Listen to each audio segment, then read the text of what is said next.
क्या सच में ईश्वर है? अनेकों ने अनेक टिप्पणी दे रखे हैं। क्या ईश्वर है? तथाकथित गुरु, मरे हुए गुरु, जिंदा गुरु, साधु पंडित इसके ऊपर अलग अलग विचार रखे हैं। धर्म गुरुओं का कहना, विश्व गुरुओं का कहना, बुद्ध पुरुषों का कहना और तुम जैसे पेंडल वाले गुरुओं का कहने में बहुत अंतर है। बुद्ध पुरुषों का विचार और तुम्हारा विचार में बहुत अंतर है। प्रवचनों का जमाना है। जब पेंडल वाले गुरु सीना टान के कहते हैं ईश्वर नहीं है, मुझे हंसी आती है।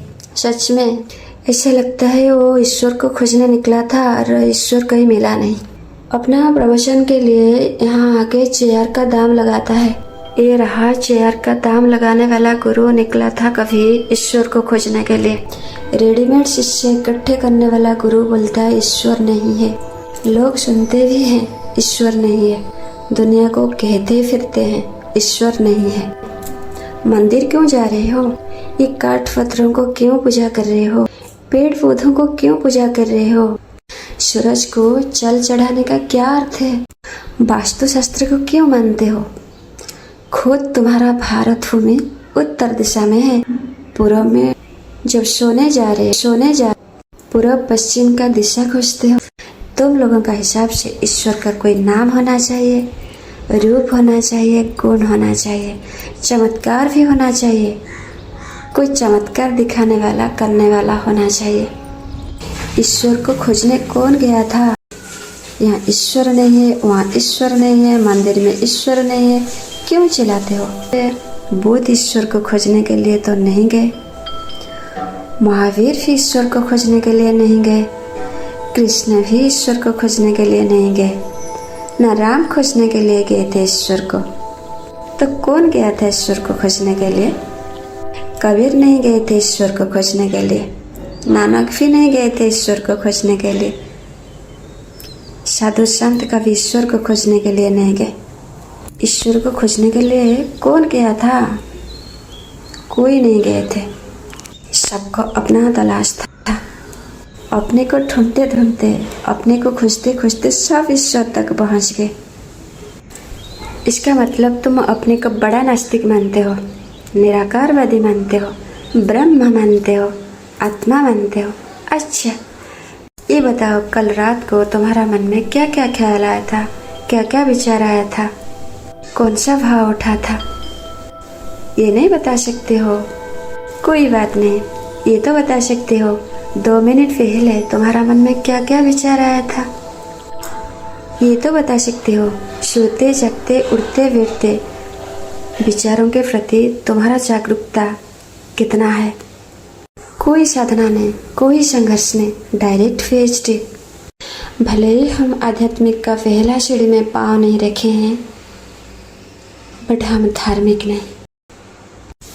हमको पता नहीं ईश्वर कौन है, हमको पता नहीं हम कौन है, कृष्ण कौन है हमको क्योंकि कृष्ण को पता है ईश्वर कौन है। हम बुद्ध को जानते हैं, हम महावीर को जानते हैं, हम कबीर को जानते हैं, हम नानक को जानते हैं, क्योंकि हमें पता है, उन्हें पता है ईश्वर कौन है।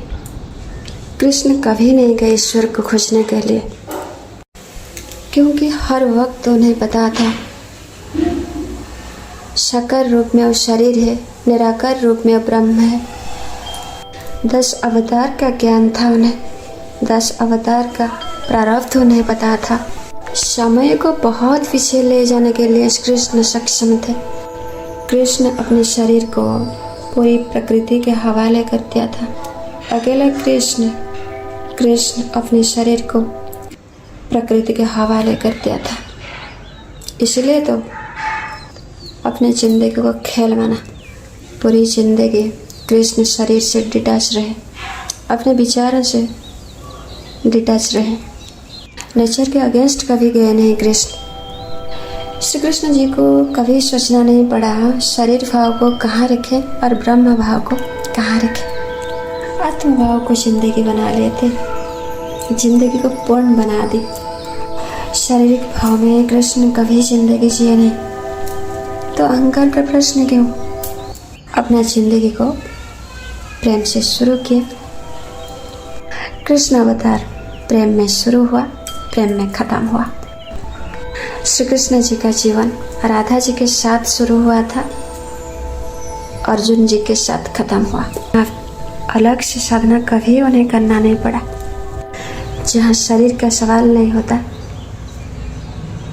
वहाँ अहंकार का सवाल नहीं होता, वहाँ विचार का सवाल नहीं होता, वहाँ सिर्फ आत्मा होती है, वहाँ सिर्फ ब्रह्म का बात होता है। कृष्ण अपनी जिंदगी को हर पल को आरास बनाते हैं, शून्य भाव में जिंदगी जी रहे थे। श्री कृष्ण जी के लिए पकड़ने के लिए कुछ था नहीं, छोड़ने के लिए कुछ था नहीं। ईश्वर तक, जीवन तक, आत्मा तक, ब्रह्म तक पहुंचने के लिए अंतिम रास्ता है प्रेम। कुरुक्षेत्र युद्ध में यही तो करते थे कृष्ण, एक एक अहंकार को मार गिराते हैं, अर्जुन को खाली करते हैं और प्रेम का रास्ता दिखाते हैं, अर्जुन को ईश्वर तक पहुंचाते हैं।